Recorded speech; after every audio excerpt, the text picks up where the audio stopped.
All right, everybody, what's going on? KSA Kris here, the Real Estate Blitz, and I am excited because I have Toby Salgado on coming out here, Super Agents Live. If you all haven't heard it, I know some of you have listened to my YouTube channel, and I always talk about what you should be listening to or watching, and Super Agents Live is one of the major ones that I always push, just because the content and the information that's out there through the years that I've been listening to it, it's been huge, and it's helped me out a ton. So, Toby, I really appreciate you going out of your way to take the time with me.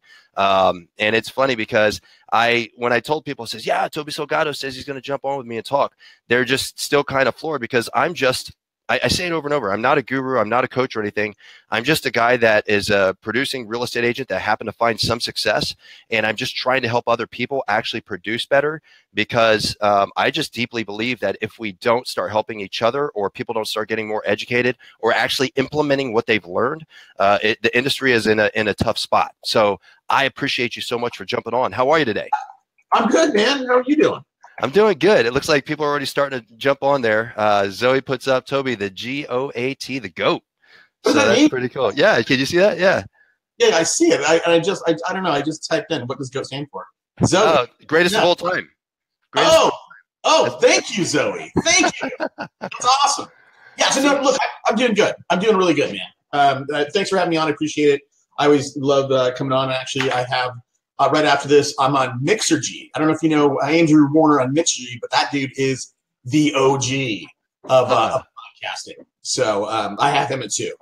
Oh, that's awesome. Very cool, man. Yeah, I'm just glad I got you for a little bit of time. So I'm going to try to crank through some of this stuff because I feel like people, and this is the difference. I've been doing a lot of video stuff because people connect on podcasts and things like that, but they never really see the other people that are behind and see how they, who they are or what they are, and actually get really from their mouth outside of the podcast and what they're talking about, the extra stuff, and actually getting interviewed on their end to just talk about their deep beliefs on where we are. So I appreciate it. Yeah, well, let's get to it, man. Let's get to it. Let's get to it. So for the people that don't know you, can you give us a quick rundown of who you are and what you do?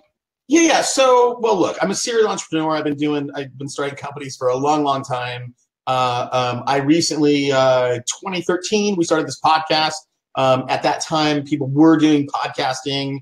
It was early, actually, in 2013. But everybody back then were doing industry level, high level stuff, right? So they were interviewing entrepreneurs, like tech entrepreneurs. If you're in tech and you're an entrepreneur, come on, talk about AI, talk about, you're building an app, whatever. And we were one of the first shows on iTunes ever to go down one level. We picked an industry that I said, I want to pick an industry that I can help. I'm not going to just talk about entrepreneurs. I want to pick an industry. So we really thought for a long time, what is the industry? One industry that has the largest amount of people that needs the most amount of help. Real estate is it. So we chose real estate. And we've been going strong since then. I mean, we've always been the #1 real estate podcast on iTunes in the world. That's kind of funny. But we've been doing it a long time, man. So we're always like a top 100 show. Not only we're #1 in real estate, but we're always a top 100 show in business, and that's hyper competitive, dude. There's hundreds of thousands of other business podcasts that we're competing against. So I think that's awesome. And I mean, it's like from when I listen to what you guys are doing or what you've done and the people that you've had on, it just comes from a place of genuine. It's funny because when I mentioned to somebody that I was going to have you on, and it was a buddy of mine, Joe, he says, you know what I love about him? Everybody that gets on there, it doesn't matter how awesome they think they are or how awesome they actually are. You just sit there and poke holes through everything and then actually rebuild it. And I love that. Yeah. I push back. And I just had Dean Jackson on, and Dean Jackson, he's like a super hardcore marketer. I mean, like Anthony Robbins. When Anthony Robbins wanted to turn his company around, Dean Jackson was one of the guys that Anthony interviewed, or Tony Robbins. And dude, Dean came on, and I was like, I just interrupted him, So I don't let anybody get away with anything. There's like a few people, out of respect for them, I have let people get away with things, and dude, I feel terrible afterwards. I feel terrible. I just feel. I lay in bed and go, I should not have let that guy get away from him. Or I should not have let him do that. Anyhow. But that's the way it should be done. And I guess that's like the mission I'm on. If everybody would stop trying to coddle each other and you see what I mean? More comes from it. The content is more valuable. And I think whenever I listen to other stuff, it's just kind of like All right, so it's the same crap, and I know you and I have talked about this before. They're just regurgitating the same stuff over and over and over, as opposed to somebody just saying, okay, I hear what you're saying, but you're not really explaining it.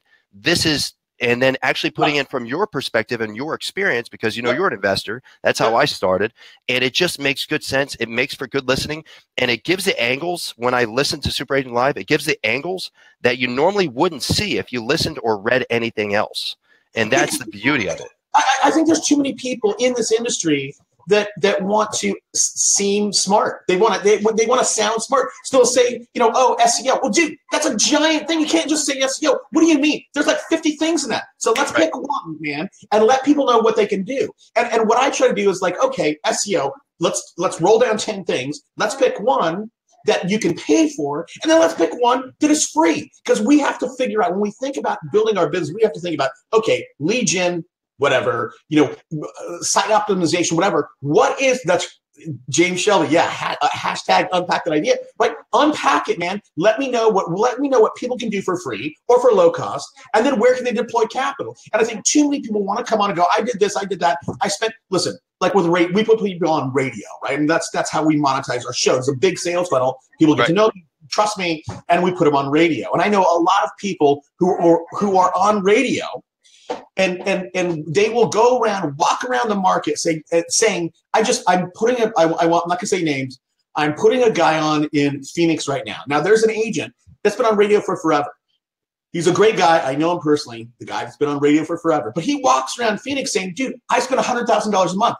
That's total crap. What he's trying to do is scare everybody else away out of radio. And I just literally, today's Monday, Friday, I had a conversation with one of the stations, and I said, hey, man, how much is Mr. X spending?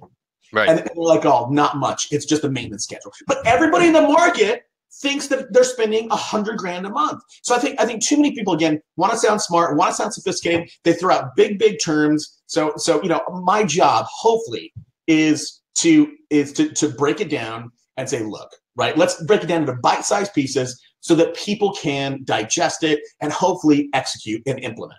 Right. Otherwise, it's just more noise. And I think that's what's happening more and more. Not only is it more noise, but you're starting to see the rise with social media. So many people trying to monetize everything and every option. I'm not saying that's bad or wrong. I'm just saying that that's what it is. And what concerns me is that you're seeing hack jobs. I even talk about with coaching programs. I had a guy on the other day, and we talked about this. The first coach that I ran into, because I started as an investor, I did that for 20 years, and then when I went into this, I thought I knew what I knew, which I didn't. I was lost. And some hack job. Oh yeah, so I'm paying him $500 a month, and he literally was just juicing me for information. I started to question why am I paying you? Yeah, and that's great, and that's great. So, and you're right. I think everybody should ask that, right? So, should I have a coach, and how much should I pay? And I think I have a lot of high-level coaching friends, and it's amazing that so many people that's right, James Shelby. Everybody's a coach. I have no idea why people they do 300 deals and all of a sudden they want to be a coach. Coaching's hard, man. Coaching's hard. It really is. I mean, I can tell you what to do, but I get frustrated because I go, hey, man, where are you at? Okay. This is where you need to do it. And then next week, I'm like, what's up? And I'm not a guy I'm not going to whip you at it, dude. I'm not going to say, hey, go do it. That doesn't I can't walk away from that call and feel good about it. So, but look, I don't know how long we've been on, but we have only 10 people watching. There need to be 3 digits there. So whoever's watching, bring your friends in. But let's get to the meat. We can talk about me and you if that's what your goal was, or do you want to bring actual? I want to know about you. I actually want to bring actual valuable content to, because everybody that watches this, and most of the time it's on YouTube, and it's going to be on, the other Facebook page, which is at 23,000 strong. So I want to hear about what you add value to the agents that are going to see this. Yeah. So look, I think the first thing is this, right? If I look at all the people, William May. I love Toby's show, but a lot of times he talks too much. Yeah, well, there's a reason. We just talked about William. Might have tuned in a little bit late, man. There's a reason why I talk too much. See, look, here I will. Let me share this with everybody. When you're doing a show, when you're the host of a show, I map it out in my head. Even though it's totally unscripted, there's a narrative that I want to take people through. There's an arc. There's a reason why my show is popular. There's an arc that I take people through. So when people, too many times, I can get somebody on. I can get my buddy Tom Ferry. Tom's a great guy. Okay, I love Tom. Not saying anything negative about Tom, but Tom has a canned speech. And he does the same thing on my show as everybody else. And my job is to pull him out of that. Pull him out of that. So the only way, William May, that I can pull a guy like Tom, very, very powerful personality, if I can pull him out of his canned speech and let you hear something new, is I do have to talk a lot. So like it or don't, William May, but that's why. So let me go back to what I was saying earlier, Chris. The deal is this, right? The one thing that every single super successful business person, entrepreneur, and especially in this world of real estate has in common is this, is they have started their business as a business, right? And here's the thing. This game of real estate is a very tough thing because it's unlike any other industry, right? So I'll give you an example. So if you're in real estate, you're selling real estate, right? So you work with painters, you work with roofers, you work with drywall guys. Think about all the tile guys. Think about all the tradesmen that you work with. Now, how did those people start their business? And I will tell you how. Number one, they were a laborer, and they were hauling tile or drywall in, and then they got proficient at that. And then their boss said, okay, hey, man, you can put it up. And then they got proficient at putting it up and screwing it in and putting tape down. And then they were like, oh, now I can, tape and texture it. Okay, so they actually learned the trade. And then once they get super good at it, then they go, you know what? I'm going to go out and hang my shingle. So they've learned the trade, and now they have to learn to run a business. And there's you don't see that with real estate agents. No. Well, hold on. There's two things, though, with running a business. So number one is I have to learn how to run the business, right? All the back office, pro forma, buy equipment, like manage my expenses, plan for taxes, as well as I need to learn how to sell. Now, with the real estate, dude, people jump in and you got to learn it all at once. You got to learn the trade. You got to learn how to run a business. You got to learn how to sell. And that's why there's so much dropout in the first 18 months. People are like, shit, man, like I can't do all this. Like, I'm just, where do I start? Right. And this is, and brokers are rife with saying, come on, I will give you maybe some crappy Zillow leads. And then people are like, I don't know what they're like. Here's your desk. Here's your phone. You're on your own, Chris. Right. And people are like, I don't know what to do. People are like, I don't know what to do.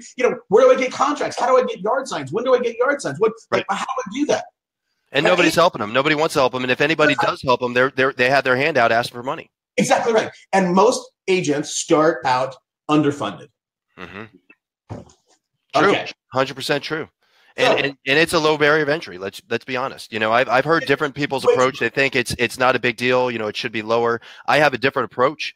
I spent years becoming what I am right now, but I started as an investor. If I could start over as a real estate agent, like with no other experience. And again, I think you hit it right on the head. You're talking about, you got to learn how to do marketing. You got to learn social media. You got to learn. I mean, there's so many things, and nobody's willing to help you, especially if you end up, well, I'm not going to start bashing brokerages, but depending on where you end up, it's even worse, or it's literally, like, to me, it's predatory half the time. It's predatory. It's predatory. You're right. You're right. And you know what? And here's the thing. Even your broker doesn't want to help you, because if you have talent, I've seen people, I've literally introduced people that come from my show. They ask me questions. Whoa. Somebody just, I really like your interview with Deborah Spence, but that's an example of you being up a new agent. And I know you didn't mean to, but a lot of times I think it's a balance. But I like your show, but I know Deborah, and that really hurt her. Oh, man. I don't know, William, I don't know who Deborah Spence is. I'll reach out to her. Look, my intent is not to hurt anybody. Just keep up. You got to keep up with me. So look, so here's the bit with being vulnerable, right? I've seen many brokers out there find a piece of talent, find someone with talent, and then they pigeonhole them and go, "You're a buyer's agent." No, you cannot list. You're not a listing agent. You're a buyer's agent, and they will keep them there hungry, keep them there working. And everybody gets into this industry for financial freedom and time freedom. Dude, and they get stuck in a job. And that's really what ends up happening. I think even when we built our team, we went from 4 agents to 20. We never held people back from doing that. And the reason why is, how are you supposed to become a proficient agent if you're never acting like a proficient agent? And yeah, I don't like it. I'm not a fan. I haven't been at all. And there's one guy particularly, I'm not going to, I ended up not liking the broker. We were friendly at first, and then, things go haywire after, But dude, I was like, leave him. I'll introduce you to somebody else. it was in St. Louis. I'm in San Diego. I know a lot of people. I'm like, dude, leave that guy. Because here's where it killed me. I said, man, hold on, dude. Are you telling me, his name was Daniel. I said, Daniel, are you, and I coached him for a little bit prior to me in making this introduction. I said, Daniel, you're telling me if your mom came to you and said, Daniel, son, I want to list my house. I want to sell my house. You're telling me you're going to have to turn that lead over to your broker? And he said, yeah. I'm like, dude, leave. But that's the new team model. I mean, if you look at the way a lot of teams are built right now, and so let's talk about the basic team model. And it's funny because I'm almost retooling since we just recently made a transition, which will be announced on Wednesday. Since we made a recent transition, I actually am tearing back down myself. So I built a team, built where we're going, and I'm actually tearing down myself to rebuild it the way that I kind of, knowing what I know now after the last few years, how I wish I would have built it to begin with, so I can remodel that and then give it to all the agents that are with us. And actually taking it from a place of genuine, I have too much business, first thing, administrator, this is what they do, here's the breakdown, complete breakdown. Next, I bring on an agent because instead of paying, a lot of people are just paying for the leads, trying to grow and expand their teams as fast as possible, not realizing as far as profitability or even organic growth, it's not, I don't think it's as appropriate as it should be. But okay, so 60-40 splits, sometimes 50-50 splits, right? And then you're still stuck having to hand over all of your listings. Not saying it's wrong. I'm saying it's not for me. It's not something that we did. It's not how we grew. But then you're not really adding any extra value outside of saying, well, I'm giving you 40 leads from some type of inbound source. I'm still not really helping you grow or mature. And then what I've seen in other teams, if you decide that you want to try to break out on your own and start creating and generating these other things, I'm going to force you to either leave or subjugate yourself. And I personally am not a fan of that. That's just not me. I almost feel like because teams are taking off so fast, the traditional broker model is broken. It is broken. I can't think of many people that are doing it right, but that's just my opinion. And it seems like the teams, instead of coming from a place of banding together, and this is what we always say for our mantra, a group of individuals that are banding together to outspend, outmarket, outmaneuver, and outwork anybody in any market we want to take over. That's our mantra. That's how we live in our culture for the team that we've built. But I'm not seeing, it seems like teams are actually building because they don't want the liability of a brokerage, but they want to be a broker. You see what I mean? Mm-hmm. But I mean, what do you think about that? Am I off base or am I saying something weird? No, I mean that was just a mouthful. I mean, so look, the one takeaway that I would agree with you with is that both the brokerage model, the currently that most people are using, and team model is broken. It's outdated. Okay. Now here's the deal, right? So I really think that the model should be as right. So look, have you ever seen? I'm sure you've seen, Chris. It's an older movie with somebody Giovanni, Ben Affleck's in it. Boiler Room. Have you seen Boiler Room? Yeah, good flick. Famous line. Well, I didn't see a play. It's a movie, but it's a famous line where Ben Affleck gets all the new brokers that want to work at the firm in the room and says, "Hey, man, does anybody have a Series 7?" Right? And one guy raised his hand and said, "Yeah, he's got a suit on." It's like, "Yeah, I have a Series 7." And he goes, "Get the fuck out. We don't hire brokers. We train them." Right. And so the deal is, dude, if you could get a bunch of people who are super self-motivated and want to make $500,000 a year, the traditional kind of model will work. But dude, a guy like me or a guy like you, we are one in maybe 1,000. Right. I'm 99D, 99I, and I want it, right? I will push people out of the way to get what I want. I do it all the time. So the deal is so most people are not like that. So you either have to be very, very selective. If you're going to roll the traditional model, very, very selective and go through 1,000 people to find a guy like you and then try to keep that guy loyal or train people up. Now, I think the way you train people up, right, this is where I would say the model needs to be changed, is the fact that, I think that sooner rather than later, we're going to get to a point, and I'm already seeing this around the country, where you hire people, you put them through a process. You as a broker or a team leader have to believe in that person enough for you to write a check.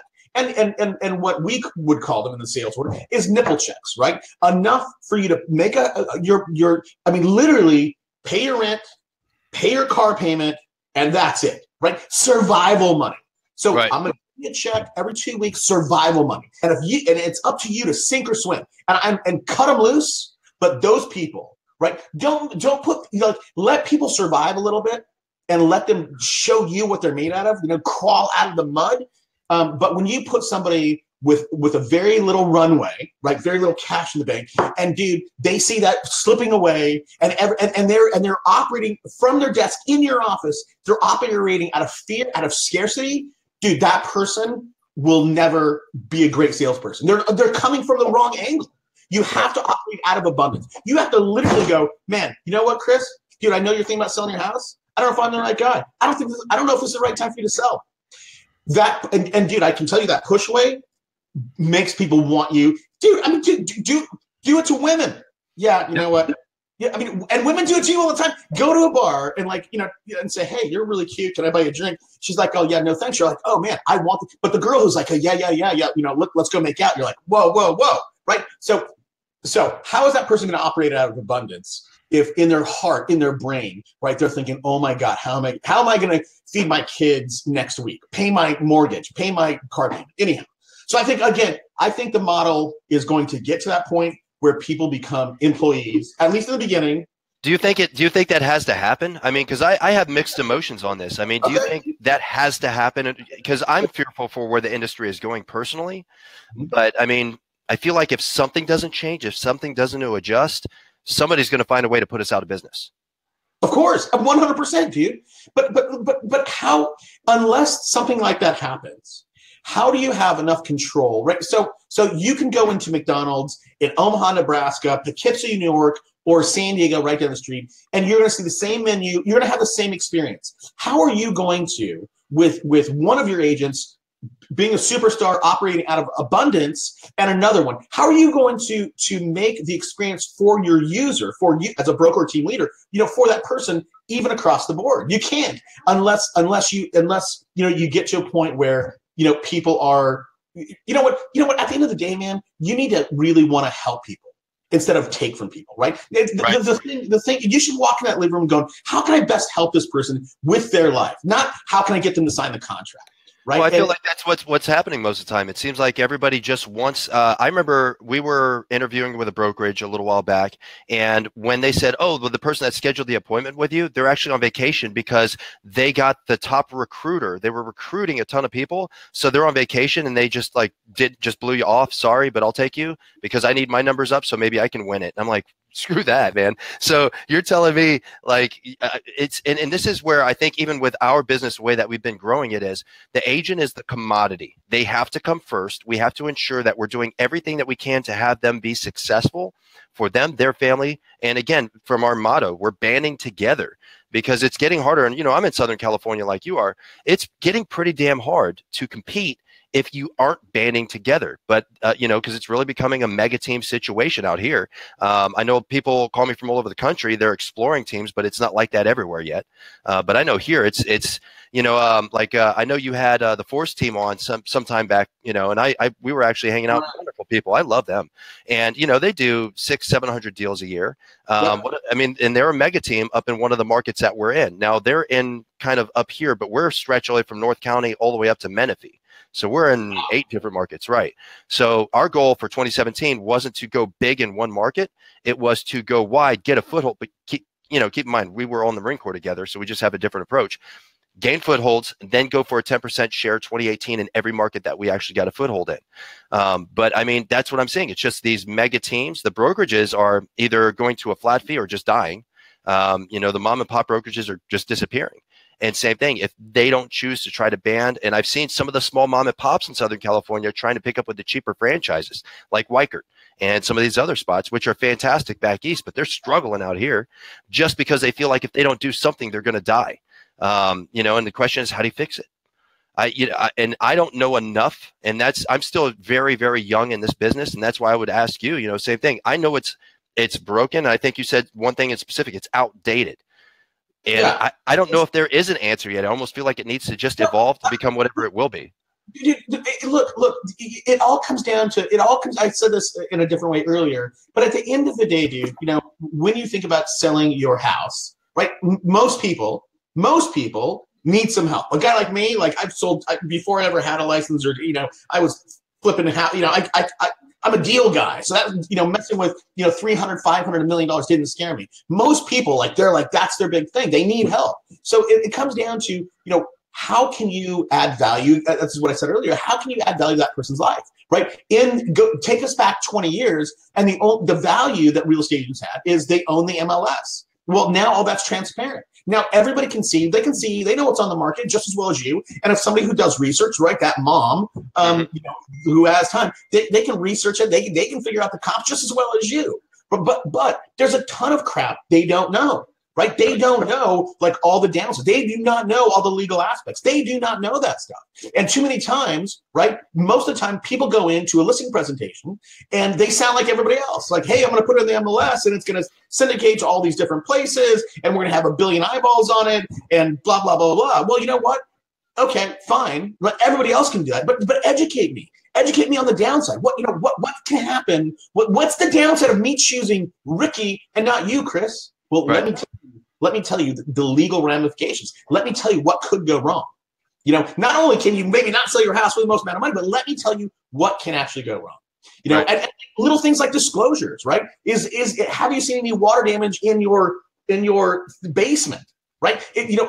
A shady guy who just wants his commission will tell you not to disclose that. Well, he can get sued 2 years later for that, right?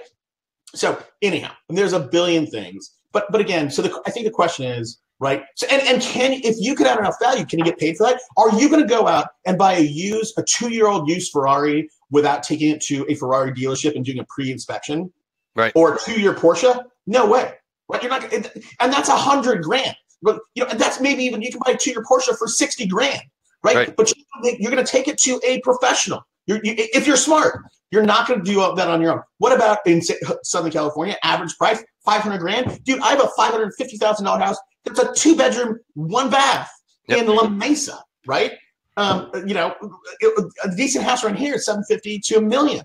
So are you gonna, so anyhow. I think that's gold. So for those of you that are listening, if you didn't write that down, I actually was over here taking notes myself. That's magic, what you just said. And that is just so usable in so many ways. So I appreciate you. One of the big ones that we talked about last Monday when we sort of, we chatted on the phone here for a little bit, self-education. So now we're talking about we're adding value, this, that, and the other, but we also know that there's some truths, not for everybody, but there are some truths that if you're a newer agent or even if you've been in the business, which I've seen all the way up 1 to 2 years, if you're not getting the help or, the direction from the brokers. So first off, self-education. Second, in my opinion, which I think you believe as well, sometimes self-education isn't enough. So how do you go to that next level? So first one, self-education. What should people be doing to educate themselves to become better agents? Well, okay. So that's a loaded question. That's a huge question. And here's what I'd say, right? In 2017, we're doing this in December. Right? We're moving in 2018. Content and information we're swimming in content. Tons right? of it. And the tricky thing is how do you listen or read or see all this stuff and pull out the stuff that you should be pulling out? And sometimes somebody that's in a business for 1 or 2 years, it's that thing you don't know what you don't know. You don't know the right questions to be asking. Even I get into situations, and I even ask people I talked to I haven't done solar yet, but I talked to a solar guy last week. I talked to one this morning, and what I said, dude, what am I not asking? What don't I know that I should be asking you? That's an important thing. So when you're new in this business or any business, you don't know what you don't know. You don't know what you should be asking. And I think that, first of all, when it comes to, self-educating yourself, I think it's really important to, one, step back and understand where you in your business are, right? And here's what I mean, right? So there's startup, there is maturing, and then there's developed, right? Every single business can go on an arc, right? And maybe at the top of the arc is an IPO. And if you're in this business 1 or 2 years, you're a startup. So the first thing you should be doing is most people think when they're a startup, they go, I want leads, I want leads, I want leads. Well, okay, fine. But you know what? If you are truly a startup, you should be thinking about developing and putting bricks in place, putting your foundation in place for your business to actually run later. So don't be thinking about leads and some tactics or strategies that we talk about with somebody who does 300 or 400 deals a year. You're not set up for that, right? That's for the maturing company. That won't work for you. You don't have the budget. You don't have the foundation. So number one, be realistic as to where you are today and think about how to build the correct foundation for where you are today, both as a business and you personally. And you need, and you know what? People need to be honest with themselves. And you know what? And it's not fun, man. It is not fun to start to put the bricks in place. They're like, man, I'm not moving forward. They don't see any real movement. But trust me, you're gonna 6 months down the road, thank God I have that stuff in place. You're a Marine guy, right? Systems and processes. That's it. So that's the first thing. And the second thing that I would say is the thing to develop. The most important thing to develop is mindset. And you hear all this crap mindset. What's your big why? I hear it so often. And I hate even saying it, but it's true, man. You have to get into the right mindset. And because here's the thing, man. I have 3 kids. One plays water polo. My kids surf, ski, snowboard, all that stuff. And I see the difference between certain kids and other kids. And there's some kids who just have hustle. And those are the kids that are doing 4 or 5 foot jumps and jumping, and rail sliding the rails at Bear Mountain, and other kids that are just cruising, right? That's all about mindset, man. I can teach you. I can teach anybody. I can tell you what to do. But if you don't have hustle, you're not going to do it. And you're not going to win. I can't teach you hustle. And that comes down to your mindset. So managing your mindset is tremendously important. And you know what? Managing it's not hard, but it's boring, right? So and some of it sounds stupid, right? So saying daily affirmations, right? That reminds us of Chris Farley and SNL, right? Like, I don't know if you remember those. Oh, yeah, I remember. But dude, I'll tell you. So my 13-year-old, he gets frustrated. He's got like not anger issues, but he gets frustrated. And dude, like I started having, I said, dude, go write down 15 affirmations and come to me in the morning. And it helped. It helps. So build a foundation. All right. Sorry, man. No, hey, that's like I said, I'm enjoying this. I'm like drinking it in, and I feel like eventually I'll get to the point to where you are, maybe like 3 or 4 years from now, where I will want to chime in. But I'm the best part about all of this is I've been able to actually sit down and listen and learn from a lot of people. Like I was on with Michael Hellickson recently, learned a lot from that guy, really good guy, and I'm just kind of drinking it in because this all is part of, and I say it over and over. I'm not a coach. I'm not a guru. I'm just a real estate agent like everybody else. I'm not a broker. I'm just some guy that has found some success. I have a deep burning desire to try to help more agents find some success because I feel like nobody else is helping. And also, I think one of the big ones for me, even if people are, oh yeah, I listen to this. Okay, great. Why aren't you implementing it? Why aren't you trying to implement anything into your business? My wife, even this morning, so she says, well, it's Monday, it's almost Christmas. Why are you up at 5 in the morning? It's just because I'm going to work. Because I'm going to work. And I did. I showed up. I sat down. I did my calls. I dropped on my dialer. I knocked out. My goal was before Christmas, and I said it this weekend. I want to get 5 more listings. So I was scrambling to get back because I got a listing. So I went down. I hooked up the listing right before I jumped on with you. Why? Because I don't know. It's just I believe in implementing. I don't want to just hear stuff. Think about it. And well, maybe next week I'll try to implement what I heard on Super Agents Live. And not only that, but I got some of the guys are chiming in here. I have a lot of people that I hang out with. I call it meet me or beat me. You're at my level or above me, and they're doing it. Like Christian Stone, I think him, James Shelby. These guys, they're knocking out anywhere. I think Christian's doing anywhere from 30 listings a month by himself, and all he has is an administrator. It's just him and an administrator. And I like chasing guys like that, and he's magic. So to me, it's not enough just to hear it. You got to implement it. And I feel like nobody else is saying stuff like this. And I think that's why so many people I'm getting a positive return from it. But I just feel like it needs, Yeah. But there's a couple things with that, right? So people aren't implementing it because I think most of the time they're lazy. But they will camouflage it under the guise of I need to learn more, right? It's not perfect. It's not perfect. I don't have it all figured out, so I'm not going to do it yet because I don't want to waste time or money, dude. You know what? I'm an 80% guy, and you can see it all around my office. You can see it all around my life. I do everything to 80%, and that's it. I don't chase the last 20%. The 20% will come or it won't come. Dude, get to 80% and move on. Because you know what? You can anything, laying asphalt, laying fiber, laying anything. The last mile is the hardest and the most difficult and takes the most time. I do not chase that last 20%. So whoever is listening, unfortunately, we should have 900 instead of. Yeah, I'll catch back up with you. You'll see, like over the rest of today, you'll probably end up getting anywhere from 3,000 to 5,000 views on this video alone on Facebook. And then when it starts transitioning, it just keeps going. Then I should talk to me about this because I don't do this. Maybe I should. But everybody go to superagentslive.com and check out our podcast. So anyhow, but the deal is, man, so stop chasing perfection, get an idea, and go at proof of concept.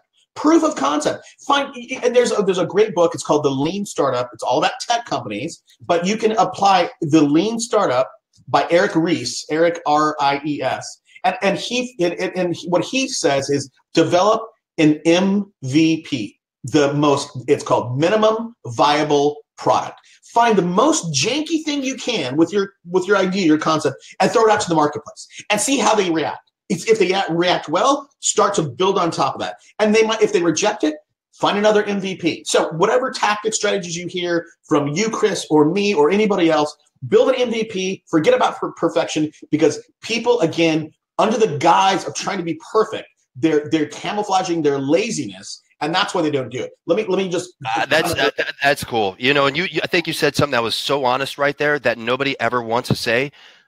It's at the root of it. It's laziness.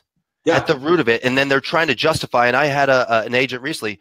I think I mentioned this to you. You know, you go to the seminar. It's like, oh, after this seminar, then I'll figure it out. And I'm like, fantastic. I call Sunday. Okay, you're done. How was it? Oh, it changed my life. Wonderful. What are you doing tomorrow? Well, I got to take a break. Because I've been working all weekend doing at the seminar, so I'm going to take a break. I says, okay.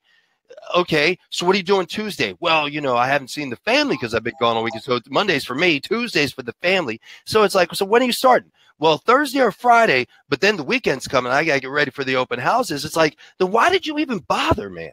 Why even bother? Why are you doing this? Just go get a normal job if you're afraid of it, because it's going. And I say it all the time. I call it embrace the suck. It's going to suck. Embrace it. And I learned that, from my different tours between Iraq and Afghanistan. It sucks. You're there for a year. It's freaking hot. Nobody there likes you. They don't want you there. They're shooting at you. It sucks. Just embrace it and do what you got to do. Just do it. And, but maybe because I'm a strong, driven personality, but at the end of the day, I have a hard time swallowing that. And even this morning, I didn't want to make calls. And my wife was trying to talk about, we had a great weekend. We can hang out with the kids. I didn't want to. 5 o'clock, I'm up, I'm out. And I jumped on, start knocking out. I just, embrace the suck, Chris. I don't want to make calls today. I'm glad I did. I'm glad I did. Do the thing. There it is. Right. I mean, right. 100%, dude. So let me switch gears real quick because almost out of time. We have 8 minutes left or so. So the other thing I would say is, it's great that you're doing calls. I think that's fantastic. And I think the only thing that I could say to a little bit get on that other guy's bandwagon, like, well, I'm not going to do it till Thursday, is we do need to be strategic. And this is more about spending money than time, right? And it depends on where you are, because some of us have more time than money, and some of us have more money than time. So depending on where you are, you need to protect your resources, right? Sometimes that's time. For me, that's time. That's not money. For somebody else, they have a ton of time. Anyhow, here's what I'm saying. So right now, if you think about marketing, right? So calls don't cost anything except your time. So do them. This is what I was going to ask you about. So I want to get into some of the marketing stuff because I know you do a lot of things that are unique, and you actually talk about that. So I'd love to hear it. Yeah, and this is just about a timing thing, right? So one of the things that we do in all of our businesses is in January, we're going to sit down for the first week, and we're going to figure out what our marketing plan is going to look like for the whole year. And not only are we going to think about how we distribute what we do and how we do it for the whole year, doesn't mean we're stuck to that plan, but we're gonna have a plan for the whole year, and it'll be back on this wall. That's why we have this big metal board out here. It'll all be there. But one of the things that we want to do is we want to think about what external events are happening that may detract from our marketing, right? Meaning, and here's the good example. So right now, this is December 11th. So Christmas, most 95% of people are thinking about Christmas is coming up and then New Year's. That's what they're thinking about, right? That's what's on their mind. Like, you can't get away from it everywhere you go. Christmas and New Year's, that's what people are thinking about. So when you think about sending out mailers, how in terms of mind share, right now, you can spend $3,000 mailing every week. In terms of market share and mind share for the people getting that your mailer, how deep do you think you're penetrating? Are you going to be able to penetrate through all that Christmas and New Year's crap that is bombarding them everywhere? Right. You're going to have a hard time. So if you're going to spend money, right? So you should think about going, okay, when should I most appropriately spend that cash? Well, you should do it right after New Year's, because right after New Year's is now people are going, okay, what am I going to do in 2018? What are my New Year's resolutions? I've been thinking about selling the house. It's on it. Whoa, I just got this thing from Chris. Mm-hmm. So whatever I'm saying, like, when you do spend money in terms of your marketing, in terms of your outbounds, whatever, think about what external events are happening and how that will impact mind share from your prospect. I don't know if you see my face, but that's yeah. For sure, man. I mean, and again, there's a ton of things, right? Last November, you shouldn't have been spending money. Because everybody was worried about the presidency, right? If the Olympics are coming up, well, you probably should be careful about buying offline media, whether that's radio or television. There's a ton of things like that. So anyhow. So since we got to start buttoning up, how can people find you? Because I think that's important. But I also want to know, what other things do you do outside of Super Agents Live? So if somebody's exploring, looking for marketing, because I know you do a lot of marketing, or anything else, what should they look for as well? So listen, we've been doing a podcast. I talk with all the top producers. I've been doing it since 2013. All the top producers, all the big coaches, all the vendors, right? And I bring coaches on so you can get a sense of, like, who is that? Who is Tom Ferry? Who is Mike Ferry? Who is Bob Corcoran? Who is Buffini? Right? Who are these people? And that is different from what their organizations look like. So I bring those people on. I also bring on vendors, right? I bring on people like I'm not going to say names, but people. There's a lot of vendors out there trying to sell you realtors stuff, and I want to bring those people on, right? Not them. Not their sale. Why did you create? What challenges are your people having? Like, what is that? So you can go to superagentslive.com. We have it all there. Subscribe on iTunes. And then in terms of how we help people, what we've done is, after interviewing 450, top producing agents, we have here's every single team that has cracked 300 deals. They have one thing in common, and that is radio. Radio works, mass media. So in 2014, we launched a radio division called Real Estate Radio Experts.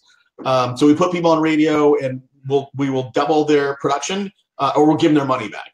The second thing that we do, we have realized that, people go out and they spend a lot of time building their database. And in fact, your database is the most valuable spoke in your business. However, people have this spoke and they don't do anything with it. And when I ask them, hey, what are you doing with your database? How big is your database? Well, I've literally heard people say, well, I have 40,000 names there. I'm like, oh my God, that's a whole business. I'm like, what are you doing?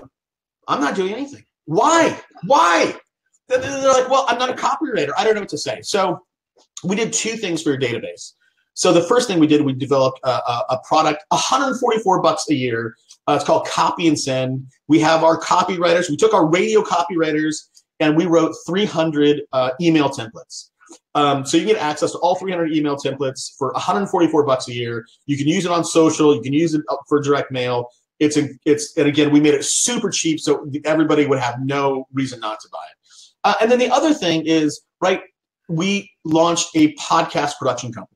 And again, you and me, we produce this great content and we have other people listening and we get new listeners. That's great. But we should take this content and send it out to our database, right? If people understand what you're doing, Chris, and the people that you're interviewing, they're like, they get to know who you are. Dude, people that listen to me, I'll get on the phone with people and they're like, oh my God, I can't believe I'm talking to you.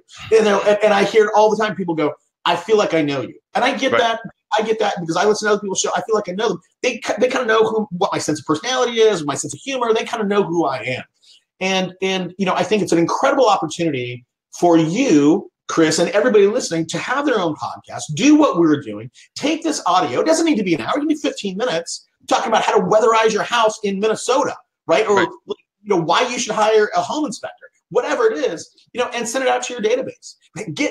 Give people an opportunity to get to know you a little bit better.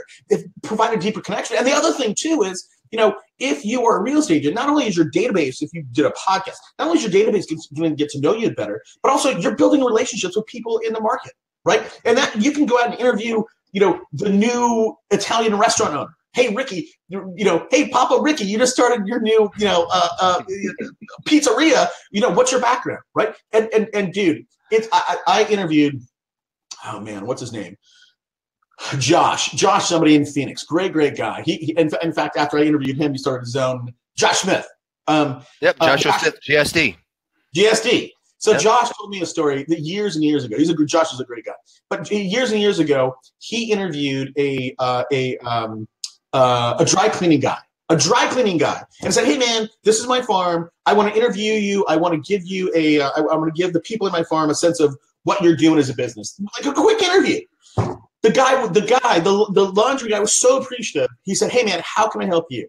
And Josh was like, I don't know, man. Like maybe, just tell people that I'm around. And here's what the guy said. The guy said, dude, every week, 35,000 pieces of garments come in and out this door. He said, you know what I'll do? Give me your flyer and I will staple your flyer to every single garment. What? For free? That's awesome. All he had, so anyhow. So it's genius. We're all, and I say it all the time, we're fighting obscurity. The reason why you don't have more business is because nobody knows who the hell you are. Right. So this is an opportunity to create a celebrity. That's why I do a lot of this stuff live online first, and I transition across multiple mediums.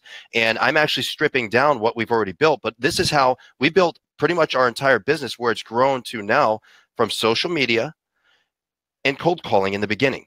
I'm actually stripping down because I want to go back to some of the basics so I can prove that the basics actually work from a guy that's just producing without having to use a team, because I have all the systems too, but I don't need them. I'm trying to show that I can do it a different way, which is what I'm doing, so we can categorize it. Anyways, we're out of time. Yeah, I feel awful because I know you guys do. Everybody, right. So if you want to do a podcast for that, it's Viralcast with a K, VIRALKASD. And dude, I'm not here to sell you stuff, but those are the things that we're doing. Well, they're helping me too. So Viralcast is actually what I'm getting ready to use to launch in January. But I actually asked them to adjust. So the way that they're doing it, the way that I want to do it is a little bit. Are you talking about the other? Are you talking about? Are you talking to us or are you talking to somebody else? No, you. I'm talking to you. Okay. Yeah. So I found it watching Super Agents Live. It's true story. I called them and I says, I know what you're trying to sell, but this is actually what I want to do. And they're like, okay, we can do that. And I'm like, fantastic. I just want to get to a point where as I create this stuff, Zoe and I can do all this online, but I don't know any of the other stuff. If you can give me cool music in the beginning and clean it up and send it out, that'd be fantastic. And yeah, we can do that. Okay, great. And that was it. It was extremely easy. I haven't even had to think about it, which makes me happy. I just sent over the MP4. So that's awesome, man. Well, yeah. I'll send you. I want to make sure you're talking to us because there's another company who sounds like us. So, but they do something different. I won't say their name. Anyhow, all right, man. Hey, buddy. I do 3 minutes. I'm on with Andrew Warner of Mixergy. That dude is a monster. I'll go check it out. So, you should check it out. He's a griller. This guy is he's. I'm not gonna say anything bad at him. But I'm in for it for the next hour. So, right on. Well, thank you so much. I appreciate it, man. And you're in my market. I mean, I have an Audi. I don't have a Porsche yet. But I'll take the S4 out if you ever want to go riding around. For sure. Give me a call. You have my cell. So, yeah, all right, guys, everybody. Thanks for appreciate you. Thanks a lot. Have a good one. All right. Bye, everybody. Oh, okay. So since I'm still on, hey, everybody, thank you so much for watching. It was really cool having Toby on, and I want to send out a big thanks. A lot of stuff like this and a lot of stuff that's happening, it's not happening because I'm just always making it happen on my own. Tim Garland, I want to say a big thank you. Actually, let me see if I can pop this up. I want to say a big thank you to him because he actually introduced me to Toby a while back. Toby wanted to get me on Super Agents Live, but I said no twice because I told him, I says, I don't feel like we are where we need to be yet, and I still sort of feel like that. But I want to become that person that I feel like it would be an honorable to be on Super Agents Live, and I'm working on it. But, you know, I just appreciate you all watching. I appreciate you, you know, checking out the Facebook page, because that's really exploded, the Facebook business page. And most of this live stuff in the future is going to be on there specific, but please go and check out patience, yeah, right? Please go out and check out the YouTube channel as well. Just type in the Real Estate Blitz. I'm going to keep putting this kind of stuff out there along with just my own personal thoughts. And I'm actually stripping down what I'm doing right now in hopes that I'm able to show a lot of the people that say, oh, that's not true. You just built a big team, so you're fine. I'm actually stripping down right now, and I'm treating it as if I don't have any money. I'm spending $300 a month, and I just started about a week ago, and I already have 10 listings in the pipeline. I'm doing a lot of stuff that a lot of these other guys that are doing that are just crushers, so I can show you, and I'm gonna be like showing all of it. I'm gonna video this whole thing and creating it as I go and saying, look, this is what I did with X number of dollars. Here's how I'm doing it for getting listings. Here's how I'm gonna build with a administrator. Here's how I'm gonna build with building a new team, because I've already built a successful team. So I'm actually stripping all this down so I could show you how to do it while I'm doing it. I even had a listing appointment, right? I literally was scrambling over here right before I jumped on, because I had a listing appointment that I just locked up out in Harveston.